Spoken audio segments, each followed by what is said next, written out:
Social മീഡിയയിൽ താരമായിരിക്കുമ്പോഴും ലക്ഷക്കണക്കിന് ആളുകൾ പിന്തുടരുമ്പോഴും 4 ചുവരുകൾക്കുള്ളിൽ അവൾ അനുഭവിച്ചത് കഠിനമായ ഏകാന്തതയായിരിക്കണം. ഒരു പുഞ്ചിരിക്ക് പിന്നിൽ ഒളിപ്പിച്ചു വെച്ച കണ്ണീരും ഒരു സ്ക്രോളിങ്ങിനപ്പുറം നിശബ്ദമാക്കപ്പെട്ട നിലവിളികളും തിരിച്ചറിയാൻ പക്ഷേ സൈബറിടങ്ങറും ലോകവും വൈകിപ്പോയി. ആ ജീവൻ പിടഞ്ഞില്ലാതാകുമ്പോൾ അത് റിയലാണെന്ന് തിരിച്ചറിയാൻ പോലുമാകാതെ വീട്ടുകാരും ബന്ധുക്കളും നെഞ്ചു പൊടിഞ്ഞു.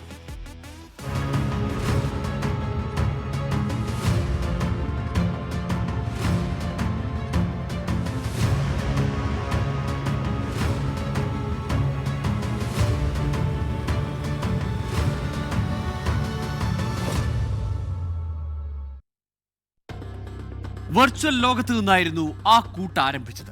പിന്നെ ഒരുമിച്ചുള്ള ജീവിതം. പക്ഷേ പെട്ടെന്നൊരു നാൾ അയാൾ തന്നെ വേട്ടക്കാരനായി മാറി. ചിലപ്പോൾ ആത്മഹത്യ എന്നത് കേവലം ഒരു മരണമല്ല, തൻ്റെ പ്രിയപ്പെട്ടവളാകേണ്ടയാളെ മാനസികമായി തകർത്ത് മരണത്തിലേക്ക് തള്ളിവിടുന്ന പൈശാചികതയാണ്. ഒരു നിഷ്ഠൂര കൊലപാതകം തന്നെയാണ്.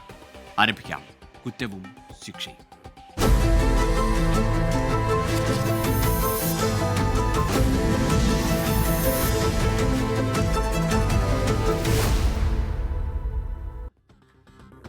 ഫാഷൻ വർത്തമാനങ്ങളും ഭക്ഷണ വീഡിയോകളും ഒക്കെയായി സജീവമായിരുന്ന ഒരു വ്ളോഗർ, ആരാധകരുടെ ലൈക്കിന്റെയും ഷെയറിന്റെയും ലോകത്ത് അഭിരമിച്ച റിഫ മെഹ്നൂസ്. ഒരു ഇരുട്ടിൽ പക്ഷേ മരണം വന്ന് വിളിച്ചപ്പോൾ അവൾ പോയി.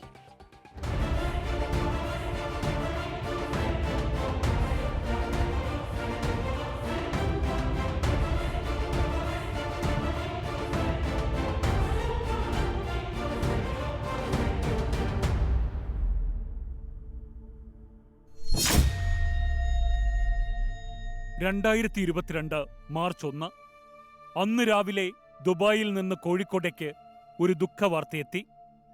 കോഴിക്കോട് ബാലുശ്ശേരി സ്വദേശിയായ റിഫയെ പുലർച്ചെ ദുബായ് കരാമയിലെ ഫ്ളാറ്റിൽ മരിച്ച നിലയിൽ കണ്ടെത്തി. റിഫ മെഹ്നു എന്ന റിഫ ഷെറിൻ, വയസ്സ് 21, ഭർത്താവ് മെഹനാസ്. റിഫ അതിനോടകം തന്നെ പ്രശസ്തയായിരുന്നു. ഭർത്താവിനൊപ്പം ദുബായിലാണ് താമസം. ഭർത്താവും റിഫയും വ്ളോഗേഴ്സാണ്. ആ നിലയിൽ ആരാധകർ ഏറെയുണ്ട്. റിഫയുടെ വിഷയങ്ങൾ ഫാഷൻ, ഫുഡ്, കൾച്ചർ എന്നിവയായിരുന്നു. സോഷ്യൽ മീഡിയയിൽ റിഫ പ്രശസ്തിയിൽ നിന്ന് പ്രശസ്തിയിലേക്ക് കുതിക്കുന്ന കാലം.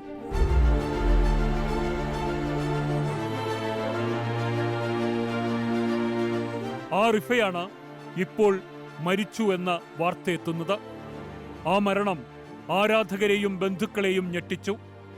എന്താണ് റിഫയ്ക്ക് സംഭവിച്ചത്?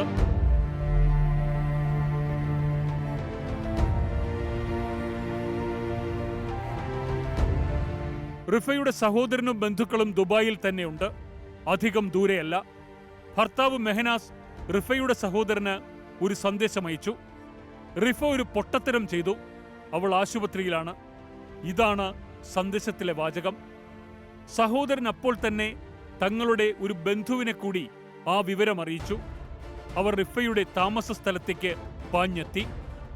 അവിടെ എത്തിയ അവർ കാണുന്നത് റിഫയെ ഒരു ആംബുലൻസിലേക്ക് കയറ്റുന്നതാണ്. മെഹനാസും സുഹൃത്തായ ജംഷാദും ചേർന്നാണ് റിഫയുടെ ശരീരം ആംബുലൻസിലേക്ക് കയറ്റുന്നത്.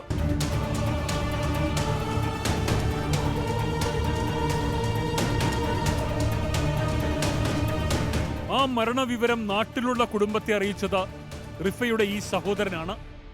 എന്നാൽ കോഴിക്കോട് ബാലുശ്ശേരി മേഖലയിൽ ആ വാർത്ത അറിയുന്നത് അല്പസമയത്തിനകം സോഷ്യൽ മീഡിയയിൽ പ്രത്യക്ഷപ്പെട്ട ഒരു ലൈവ് വീഡിയോ വഴിയാണ്. മരണത്തിന്റെ ആ നിമിഷങ്ങളിൽ ആ വീഡിയോ ലൈവ് സ്ട്രീം ചെയ്തത് റിഫയുടെ ഭർത്താവ് മെഹനാസ് ആയിരുന്നു.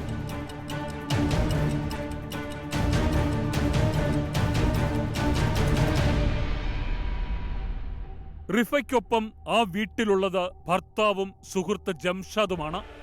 അവരുടെ താമസ സ്ഥലത്ത് അതേ ഫ്ളാറ്റിൽ തന്നെ മുറി പങ്കിടുന്ന മെഹനാസിന്റെ സുഹൃത്താണ് ജംഷാദ്. റിഫയുടെ ബന്ധുക്കൾ സ്വാഭാവികമായും ചോദ്യങ്ങൾ ചോദിക്കുക ഭർത്താവിനോട് തന്നെയാകും. ദുബായിൽ സഹോദരനും ബന്ധുവും നാട്ടിലുള്ള ബന്ധുക്കളും നിരന്തരം ആവർത്തിച്ച ചോദ്യങ്ങൾ. ആ രാത്രിയിൽ റിഫയ്ക്ക് എന്താണ് സംഭവിച്ചത്? മെഹനാസിന് മാത്രമേ അതറിയൂ, അത് പറയാൻ കഴിയൂ.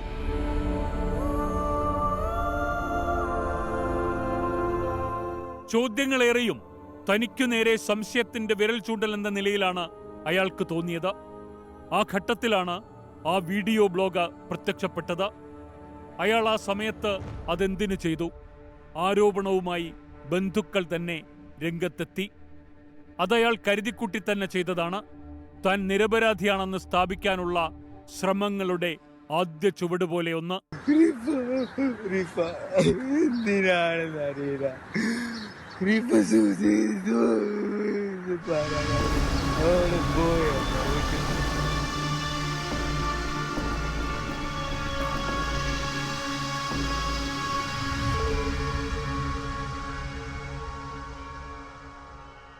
സംഭവത്തെക്കുറിച്ചുള്ള മെഹനാസിന്റെ വിശദീകരണം ഇതാണ്.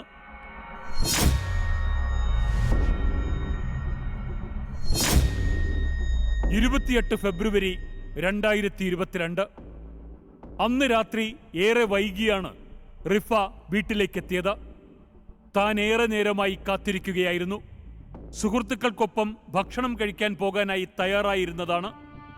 എന്നാൽ റിഫ വൈകിയതോടെ ഞാൻ മയങ്ങിപ്പോയി. 28 ഫെബ്രുവരി 2022 രാത്രി 11:30. റിഫ ജോലി കഴിഞ്ഞെത്തിയപ്പോൾ നേരം ഏതാണ്ട് 11:30. വന്നപാടെ എന്നെ ഉറക്കത്തിൽ നിന്ന് വിളിച്ചെഴുന്നേൽപ്പിച്ചു. ഏറെ വൈകിയതിന്റെ കാരണം ഞാൻ തിരക്കി. മെഹനാസ് പറഞ്ഞു. ഞാൻ മെസ്സേജ് അയച്ചല്ലോ എന്ന് റിഫ മറുപടിയും പറഞ്ഞു. വൈകിയത് സംബന്ധിച്ച് വീണ്ടും ഭർത്താവ് ചോദ്യമുയർത്തിയതോടെ ഇരുവരും തമ്മിൽ തർക്കമായി. തർക്കത്തിനൊടുവിൽ മെഹനാസ വാതിൽ തുറന്ന് പുറത്തേക്കിറങ്ങി. ഇറങ്ങാൻ തുടങ്ങുമ്പോൾ അയാൾ തിരിഞ്ഞ് റിഫയോട് പറഞ്ഞു, ഫ്രണ്ട്സ് താഴെ റെസ്റ്റോറന്റിൽ കാത്തിരിക്കുന്നുണ്ട്, റെഡിയായി താഴേക്ക് വരണം. പക്ഷേ താഴേക്ക് റിഫ വന്നില്ല. ഞാൻ താഴേക്ക് പോയി. റെസ്റ്റോറന്റിൽ സുഹൃത്തുക്കളുണ്ടായിരുന്നു. അവരുമായി ഭക്ഷണം കഴിച്ച ശേഷം ഏതാണ്ട് പുലർച്ചെ 1:30 മണിയോടെയാണ് തിരിച്ചു കയറിയത്. മുറിയിലെത്തുമ്പോൾ കിടക്കവിരി ഉപയോഗിച്ച് ഫാനിൽ തൂങ്ങി നിൽക്കുന്ന നിലയിലാണ് റിഫയെ കണ്ടത്.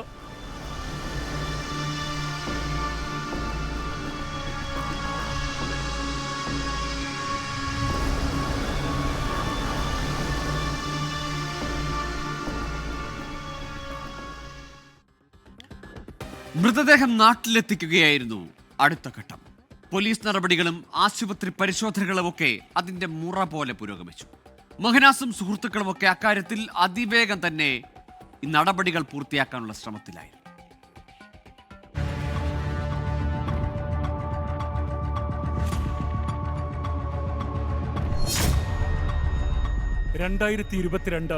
മാർച്ച് 1 ബോഡി പോസ്റ്റ്മോർട്ടം ചെയ്യണം. റിഫയുടെ സഹോദരൻ മെഹനാസിനോട് ആവശ്യപ്പെട്ടു. പോസ്റ്റ്മോർട്ടം ചെയ്തിട്ടുണ്ടെന്നായിരുന്നു മെഹനാസിന്റെ മറുപടി. മാത്രമല്ല ആത്മഹത്യയാണെന്ന് റിപ്പോർട്ടുമുണ്ട്. സംശയം മാറാതെ സഹോദരൻ വീണ്ടും വീണ്ടും അത് ചോദിച്ചു. ഇതിനിടെയാണ് റിഫയുടെയും മെഹനാസിന്റെയും ചില സുഹൃത്തുക്കൾ എത്തിയത്. അതിനോടകം സാമൂഹ്യ മാധ്യമങ്ങളിൽ പ്രത്യക്ഷപ്പെട്ട മെഹനാസിനെതിരായ പ്രചാരണങ്ങൾക്കെതിരെയായിരുന്നു സുഹൃത്തുക്കളുടെ നിലപാട്. അക്കൂട്ടത്തിൽ ഒരാളിട്ട പോസ്റ്റ് ഇങ്ങനെയായിരുന്നു: പോസ്റ്റ്മോർട്ടം റിപ്പോർട്ട് കിട്ടി, ആത്മഹത്യാ മരണമാണെന്ന് തെളിഞ്ഞിരിക്കുന്നു. ഇന്ന് പുലർച്ചെ 8 മണിയോടുകൂടിയാണ് റിസൾട്ട് വന്നത്. ഇന്ന് രാത്രിയോടുകൂടി മയ്യത്ത് നാട്ടിലേക്ക് കൊണ്ടുവരും.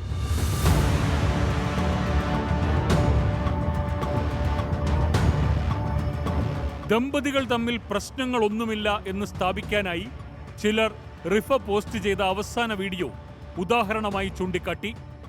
ബുർജ് ഖലീഫയ്ക്ക് മുന്നിൽ നിന്ന് ഭർത്താവിനൊപ്പം 20 മണിക്കൂർ മുമ്പാണ് റിഫ സ്റ്റോറി പോസ്റ്റ് ചെയ്തിരിക്കുന്നത്. സ്റ്റോറിയിൽ റിഫ വളരെ സന്തോഷവതിയായാണ് കാണപ്പെട്ടത്. നൊമ്പരമുണർത്തുന്ന വരികളോടെയാണ് പലരും റിഫയുടെ അവസാന ഇൻസ്റ്റാഗ്രാം സ്റ്റോറി പങ്കുവച്ചത്. ഇതൊക്കെ കണ്ടതോടെ സഹോദരനും മെഹനാസ് പറയുന്ന കാര്യങ്ങൾ വിശ്വസിച്ചു. സഹോദരി മരിച്ച ദുഃഖത്തിൽ തനിക്ക് തോന്നുന്നതാകാം മറ്റു സംശയങ്ങളെന്ന് സ്വയം സമാധാനിച്ചു.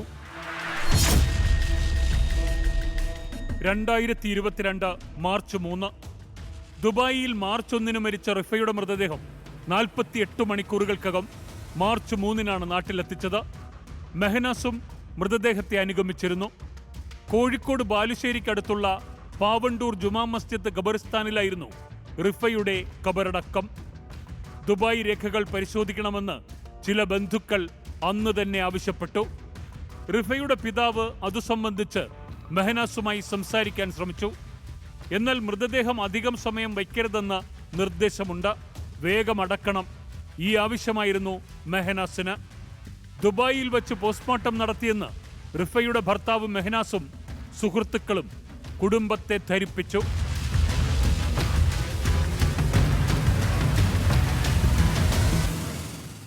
ഖബറടക്കം കഴിഞ്ഞതോടെ മെഹനാസും സുഹൃത്തുക്കളുമൊക്കെ അവിടെ നിന്നും പോയി. റിഫയുടെ ഡെത്ത് സർട്ടിഫിക്കറ്റ് കിട്ടാനായി മെഹനാസിനെ ബന്ധുക്കൾ പലതവണ ബന്ധപ്പെട്ടു. എന്നാൽ അത് കിട്ടിയില്ല. ഒടുവിൽ അവർ തന്നെ നേരിട്ട് ദുബായ് അധികൃതരുമായി ബന്ധപ്പെട്ടു. പക്ഷെ അവർക്ക് ലഭിച്ചത് ഒരു ഫോറൻസിക് ലാബ് പരിശോധനാ റിപ്പോർട്ട് മാത്രമാണ്. ഗൾഫിൽ നിന്നും ലഭിച്ച ഫോറൻസിക് റിപ്പോർട്ട് ഏതാണ്ട് ഇങ്ങനെയായിരുന്നു. കേസിൽ മെഹനാസ് പറഞ്ഞ മൊഴിയും ഒപ്പം ദേഹപരിശോധന നടത്തിയ ഒരു റിപ്പോർട്ടും. അല്പം വീതിയുള്ള ചുവന്ന നിറത്തിലുള്ള പാട് കഴുത്തിൽ കണ്ടിരുന്നു. റിഫ ഷെറിൻ അരണത്തിൽ എന്ന വ്യക്തിയുടെ മരണം തൂങ്ങി മരണമാണ്. ഇതായിരുന്നു ആ റിപ്പോർട്ടിന്റെ ചുരുക്കം. പക്ഷേ ഈ റിപ്പോർട്ട് ബാഹ്യപരിശോധനാ റിപ്പോർട്ട് മാത്രമായിരുന്നു. അതായത് ദുബായിയിൽ റിഫയുടെ ശരീരം പോസ്റ്റ്മോർട്ടം ചെയ്തിരുന്നില്ല.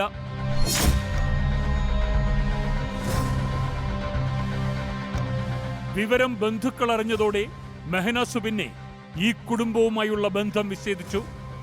ഇതയാളിൽ കൂടുതൽ സംശയം ജനിപ്പിച്ചു. വിവാഹം മുതലുള്ള അനിഷ്ടം മറന്നാണ് മകൾ നന്നായി ജീവിക്കുമെന്ന് ആ പാവം പിതാവ് കരുതിയത്.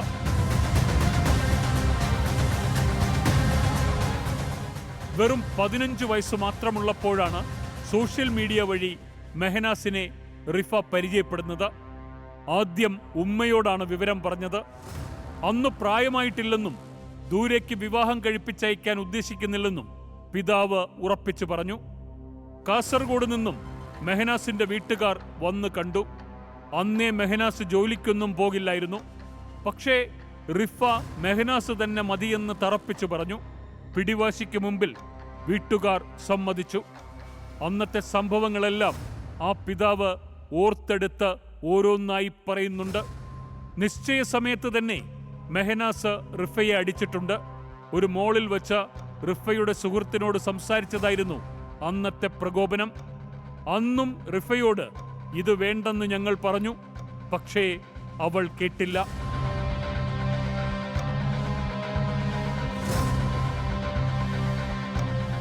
മറ്റൊരിക്കൽ അവൻ മകളുടെ കാലടിച്ചൊടിച്ചു. ഏറെക്കാലം ആശുപത്രിയിലായിരുന്നു. ഒരു ആയുർവേദ ചികിത്സ കൂടി കഴിഞ്ഞ ശേഷമാണ് ഭേദമായത്. ദുബായിൽ വച്ചും ഇരുവരും തമ്മിൽ പ്രശ്നങ്ങൾ ഉണ്ടായിട്ടുണ്ട്.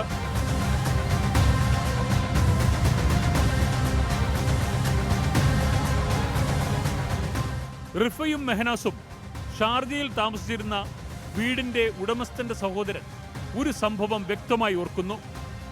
മുറിയിൽ നിന്നും വലിയ ശബ്ദം കേട്ടാണ് വാതിൽ തുറന്നു നോക്കിയത്. റിഫ കട്ടിലിനടുത്ത് നിന്ന് കരയുന്നുണ്ടായിരുന്നു. അവരുടെ കുഞ്ഞു മകനും അവിടെ ഇരുന്ന് കരയുന്നുണ്ട്. മെഹനാസ് വാതിലിനടുത്തായി നിൽക്കുന്നുണ്ട്.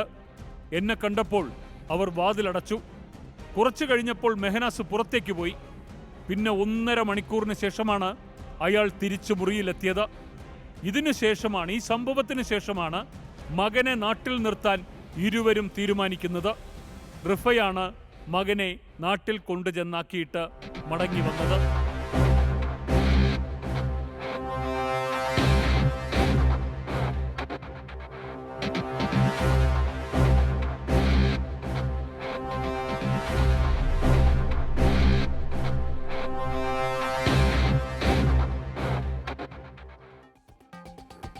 വിവാഹം ഉറപ്പിക്കുന്ന കാലം മുതൽ മെഹനാസിന്റെ കാര്യത്തിലുള്ള എതിർപ്പ്, പോസ്റ്റ്മോർട്ടം സംബന്ധിച്ച് പറഞ്ഞ കള്ളം, സംഭവത്തെക്കുറിച്ചുള്ള മൊഴികളിലെ വൈരുദ്ധ്യങ്ങൾ, പറഞ്ഞ സമയക്രമത്തിൽ വന്ന പൊരുത്തക്കേടുകൾ, ഒടുവിൽ കുടുംബത്തിൽ നിന്നും മാറിയുള്ള ഒളിച്ചുകളി.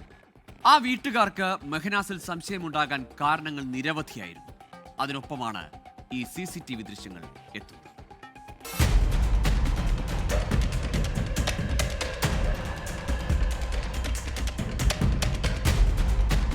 മെഹനാസിന്റെ വാദങ്ങളെ പൂർണ്ണമായി തള്ളുന്നതായിരുന്നു ഗൾഫിൽ നിന്നും ലഭിച്ച ആ നിർണായകമായ CCTV ദൃശ്യങ്ങൾ. റിഫയുടെ ജോലിസ്ഥലത്തെ ദൃശ്യങ്ങളായിരുന്നു അത്. റിഫയുടെ ജീവിതത്തിലെ അവസാന മണിക്കൂറുകളിലെ നിർണായക ദൃശ്യങ്ങൾ. 2022 ഫെബ്രുവരി 28. പതിവിലും നന്നായി കച്ചവടം നടന്നാൽ ജീവനക്കാർക്ക് അവിടെ സന്തോഷമാണ്. അങ്ങനെയുള്ള ദിവസങ്ങളിൽ ജീവനക്കാർക്ക് ആ രാത്രിയിലെ ഭക്ഷണം വാങ്ങി നൽകുകയോ ജീവനക്കാർക്ക് പണം ഇൻസെന്റീവായി നൽകുകയോ ചെയ്യുന്ന പതിവുണ്ട് ഷോപ്പിലെ മുതലാളിമാർക്ക്. അന്ന് അതുപോലെ ഒരു ദിവസമായിരുന്നു. ജീവനക്കാരും മുതലാളിമാരുമെല്ലാം വലിയ സന്തോഷത്തിൽ. അന്ന് ഭക്ഷണവുമുണ്ട്, ഒരു ചെറിയ തുക ഇൻസെന്റീവുമുണ്ട്. ഫെബ്രുവരി 28, സമയം വൈകിട്ട് 3 മണി. കടയിലെത്തുന്ന കസ്റ്റമേഴ്സുമായി പതിവ് പോലെ അന്നും ചിരിച്ചുകൊണ്ടായിരുന്നു റിഫ ഇടപഴകിയിരുന്നത്. ജോലിക്കാര്യങ്ങളുമായി തിരക്കൽ നിൽക്കുന്നതിനിടെയാണ് കടയിലേക്ക് മെഹനാസ് കടന്നുവരുന്നത്. ഒപ്പം ജംഷാദും മറ്റൊരു സ്ത്രീയുമുണ്ട്. ചിരിച്ചു കളിച്ചു നിന്നിരുന്ന റിഫയുടെ മുഖത്തെ ചിരിമായുന്നതും അതോടെയാണ്. ലഭ്യമായ ആ ദൃശ്യങ്ങളിൽ നിന്നും ഒരു കാര്യം വ്യക്തമായി. ആ വൈകുന്നേരം മെഹനാസ് റിഫയോട് ദേഷ്യപ്പെട്ടാണ് സംസാരിക്കുന്നത്. കൂടെയുണ്ടായിരുന്ന ആ സ്ത്രീ അതാരായിരിക്കാം? റിഫയും മെഹനാസും താമസിക്കുന്ന ഫ്ളാറ്റിനോട് ചേർന്നാണ് ആ ബംഗാൾ സ്വദേശിയായ സ്ത്രീയും താമസിക്കുന്നത്. റിഫ ജോലി ചെയ്യുന്ന സ്ഥാപനത്തിനു പരിസരത്തും മറ്റു ചിലയിടങ്ങളിലും മെഹനാസിനെ ഈ സ്ത്രീയോടൊപ്പം കണ്ടവരുണ്ട്. ഈ വിഷയത്തിൽ റിഫയും മെഹനാസും തമ്മിൽ തർക്കവും ഉണ്ടായിട്ടുണ്ട്. അവരെയും കൂട്ടിയാണ് ഇപ്പോൾ മെഹനാസും സുഹൃത്ത് ജംഷാദും റിഫ ജോലി ചെയ്യുന്ന സ്ഥാപനത്തിലെത്തിയിരിക്കുന്നത്. അതുവരെ ആ ഷോപ്പിൽ ചിരിച്ചു നിന്നിരുന്ന റിഫ കരയുന്നത് ആ ദൃശ്യങ്ങളിൽ വ്യക്തമായിരുന്നു. മേശമേലിരുന്ന ടിഷ്യൂ പേപ്പർ കൊണ്ട് റിഫ കണ്ണു തുടയ്ക്കുന്നതും സീറ്റിൽ നിന്ന് എഴുന്നേറ്റ് നീങ്ങുന്നതും ദൃശ്യങ്ങളിൽ കാണാം. റിഫയെ അത്രയേറെ വേദനിപ്പിച്ച എന്തോ ഒരു കാര്യം മെഹനാസ് ഒരുപക്ഷെ അന്ന് സംസാരിച്ചിരിക്കണം. ഇതിനുശേഷം കടയുടെ പുറത്തുള്ള ബെഞ്ചിലിരിക്കുന്ന മെഹനാസിനെയും റിഫയെയും ദൃശ്യങ്ങളിൽ കാണാം. തളർന്നിരിക്കുന്ന റിഫയെ മെഹനാസ് കൈകൊണ്ട് തട്ടുന്നതും ഇതേ ദൃശ്യങ്ങളിൽ വ്യക്തമാണ്. ഏതാനും സെക്കൻഡുകൾക്കുള്ളിൽ ജംഷാദും സുഹൃത്തായ സ്ത്രീയും റിഫയുടെ അടുത്തേക്ക് വരുന്നു. എന്തൊക്കെയോ സംസാരിച്ച ശേഷം നിമിഷങ്ങൾക്കകം മെഹനാസിനൊപ്പം അവരും അവിടെ നിന്നും മടങ്ങുന്നു. മെഹനാസ് അസ്വസ്ഥനായിരുന്നുവെന്നത് ദൃശ്യങ്ങളിൽ വ്യക്തം.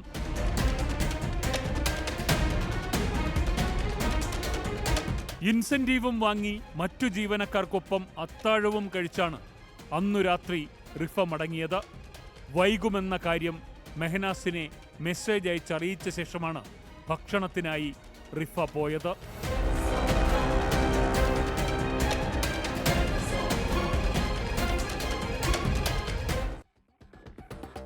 മെഹനാസ് റിഫയുടെ കുടുംബത്തിന്റെ കണ്ണിൽ പ്രതിസ്ഥാനത്തുള്ളയാളായി. അയാൾ പറയുന്ന സമയക്രമത്തിലുണ്ടായ വൈരുദ്ധ്യം യഥാർത്ഥത്തിൽ റിഫയുടെ സ്വഭാവഹത്യ കൂടി ലക്ഷ്യം വെച്ചുള്ളതായിരുന്നു. ഇനി ലക്ഷ്യം മകളുടെ ജീവനുള്ള നീതിയാണ്. അത് തേടി ആ കുടുംബം ആദ്യം സമീപിച്ചത് പോലീസിനെയായിരുന്നു.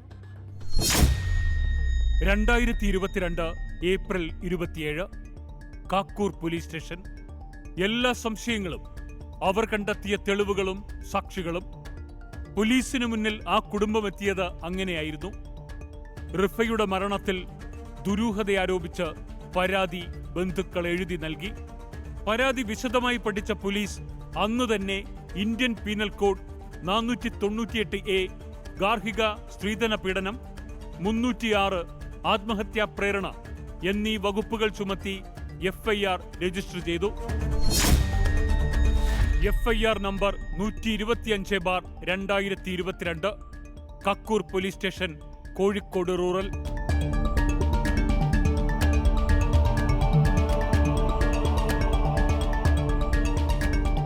പോസ്റ്റ്മോർട്ടം ചെയ്യാത്ത റിഫയുടെ മൃതദേഹം കയ്യിലുള്ളത് ദുബായ് ഫോറൻസിക് ലാബിന്റെ ബാഹ്യപരിശോധനാ റിപ്പോർട്ട് മാത്രം. ഭർത്താവും സുഹൃത്തുക്കളും ചേർന്ന് എല്ലാവരെയും തെറ്റിദ്ധരിപ്പിച്ച് സമർത്ഥമായി മാർച്ച് 3-ന് ഖബറടക്കിയ റിഫ. കേസ് രജിസ്റ്റർ ചെയ്തെങ്കിലും മുന്നോട്ടു പോകാൻ എന്തെങ്കിലും വേണം. എന്തെങ്കിലുമല്ല, പോസ്റ്റ്മോർട്ടം തന്നെ വേണം. ഖബർ തുറക്കണം, ആ ശരീരം പുറത്തെടുക്കണം. അനുമതി തേടി അപേക്ഷ നൽകി. വാർത്തകളിൽ വീണ്ടും റിഫ മെഹ്നൂസ് നിറഞ്ഞു. 2022 മെയ് 4 മൃതദേഹം പുറത്തെടുത്ത് പോസ്റ്റ്മോർട്ടം ചെയ്യാൻ പോലീസിന് RDO അനുമതി നൽകി. 2022 മെയ് 7 RDOയുടെ അനുമതിയോടെ റിഫയുടെ എക്സുമേഷൻ ആരംഭിച്ചു. രാവിലെ 9:30 Pavandur Juma Masjid ഖബറിസ്ഥാൻ. DYSP TK Ashraf, revenue forensic സംഘം, അങ്ങനെ ടീമാകെ സ്ഥലത്തെത്തി. രാവിലെ 10 മണി RDOയുടെ ചുമതലയുള്ള അസിസ്റ്റന്റ് കളക്ടർ ചെൽസ സിനി സ്ഥലത്തെത്തി. പിന്നെ മണ്ണുമാറ്റി മൃതദേഹം പുറത്തെടുത്തു. തഹസിൽദാർ AM പ്രേംലാൽ ഇൻക്വസ്റ്റ് നടത്തി.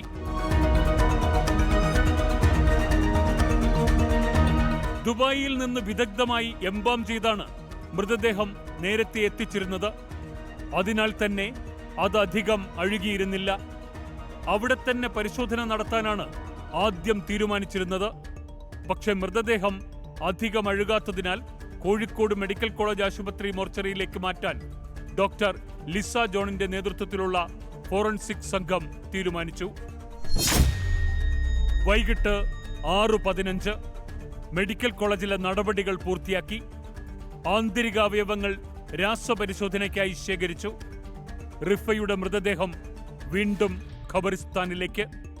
വൈകിട്ട് 6:15 പാവണ്ടൂർ ജുമാ മസ്ജിദിലെ അതേ ഖബറിൽ മറവ് ചെയ്തു.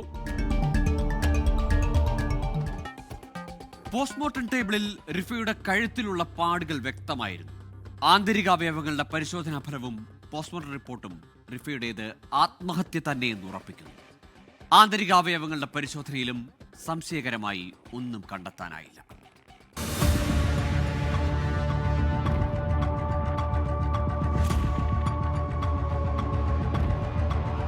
മരണം, വീട്ടുകാരുടെ സംശയം, പോലീസ് കേസ്, പോസ്റ്റ്മോർട്ടം, ഒടുവിൽ ആത്മഹത്യയെന്ന് വിധി. പക്ഷേ ഈ കേസിന്റെ ഘട്ടങ്ങളെല്ലാം ഇങ്ങനെ അവസാനിച്ചു എന്ന് കരുതരുത്. പോസ്റ്റ്മോർട്ടം റിപ്പോർട്ട് അനുകൂലമായില്ല എങ്കിലും പോലീസിന് കിട്ടിയ തെളിവിന്റെ ഒരു തുണ്ട്. അത് മെഹനാസിന് തിരിച്ചടിയായി. ദുബായിൽ ഒപ്പം മുറി പങ്കിട്ട സുഹൃത്ത് ജംഷാദിൽ നിന്നും പിടിച്ചെടുത്ത ഫോണിൽ നിന്നാണ് ഒരു വീഡിയോ പോലീസിന് ലഭിച്ചത്. മെഹനാസും റിഫയും തമ്മിലുള്ള ഒരു സംഭാഷണമായിരുന്നു അത്. റിഫ മരിക്കുന്നതിന് ഏതാനും ദിവസങ്ങൾക്ക് മുമ്പ് അത് ജംഷാദ് അവരറിയാതെ റെക്കോർഡ് ചെയ്യുകയായിരുന്നു.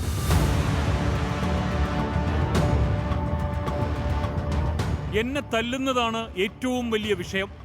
ഗുസ്തിയിലൊക്കെ കാണുന്നത് പോലെയാണ് തല്ലുന്നത്. നടുവിനും ശരീരം എവിടെ തളരുന്നുവോ അവിടെയുമൊക്കെയാണ് മർദ്ദിക്കുന്നത്. മറ്റുള്ളവരുടെ മുന്നിൽ സ്നേഹിക്കാൻ വേണ്ടി എന്തൊക്കെയോ കാണിക്കും. എനിക്കിതൊന്നും ആൾക്കാരെ അറിയിക്കാൻ താല്പര്യമില്ല. മെഹ്നു പലരോടും പല പെൺകുട്ടികളോടും ചാറ്റ് ചെയ്തിട്ടുണ്ട്. എന്തെങ്കിലും ജോലിക്ക് കയറി ജീവിക്കണമെന്നേ ഉള്ളൂ. എത്രയോ പേര് ഡിവോഴ്സായി ജീവിക്കുന്നു. 25 മിനിറ്റ് ദൈർഘ്യമുള്ള വീഡിയോയിൽ തന്നെ നിരന്തരം മർദ്ദിക്കുന്നതിൽ റിഫയ്ക്കുള്ള പരാതികളാണ് പറയുന്നത്. ശരിക്കും ഒരാണ് വേറെ ഒരാണിനെ തല്ലുന്നത് പോലുള്ള തല്ലല്ലേടോ എന്നെ തല്ലുന്നത്.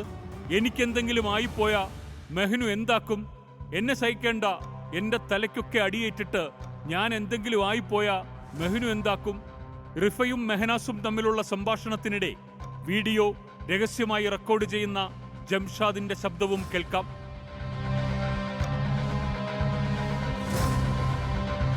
കൃത്യമായ തെളിവുകളായി മാറി ഈ വീഡിയോ.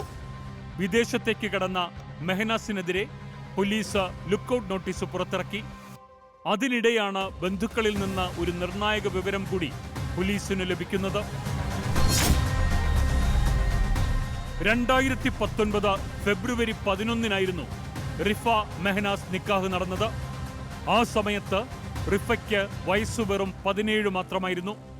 ആ പോയിന്റിൽ പോലീസ് ഒരു വകുപ്പ് കൂടി കണ്ടെത്തി. പ്രായപൂർത്തിയാകാത്ത പെൺകുട്ടിയെ വിവാഹം ചെയ്തത് തെറ്റ്. പോക്സോ വകുപ്പ് കൂടി ചേർത്ത് കേസ് മുറുക്കി. 2022 ഓഗസ്റ്റ് 4 വിവാഹ സമയത്ത് റിഫയ്ക്ക് പ്രായപൂർത്തിയായിരുന്നില്ല എന്ന കണ്ടെത്തലിനെ തുടർന്ന് പോക്സോ നിയമപ്രകാരമാണ് ഇയാളെ ആദ്യം പോലീസ് അറസ്റ്റ് ചെയ്തത്. റിഫയുടെ മരണത്തിൽ ആത്മഹത്യാ പ്രേരണ ഉൾപ്പെടെയുള്ള കുറ്റങ്ങൾ ചുമത്തിയ കേസിൽ ഇയാളുടെ മുൻകൂർ ജാമ്യാപേക്ഷ ഹൈക്കോടതി തള്ളി. അതിനെ തുടർന്ന് 2022 ഓഗസ്റ്റ് 11 ഈ കേസിലും അറസ്റ്റ് രേഖപ്പെടുത്തി.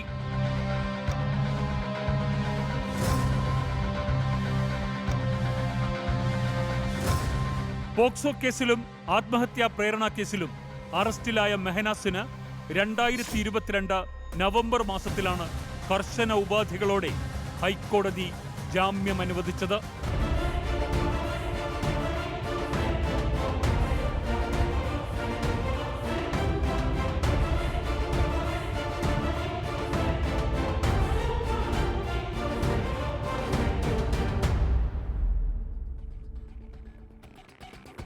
വേദനകളിൽ പോലും അർത്ഥം കണ്ടെത്താൻ കഴിയുന്നവർക്ക് തകരാനാവില്ല.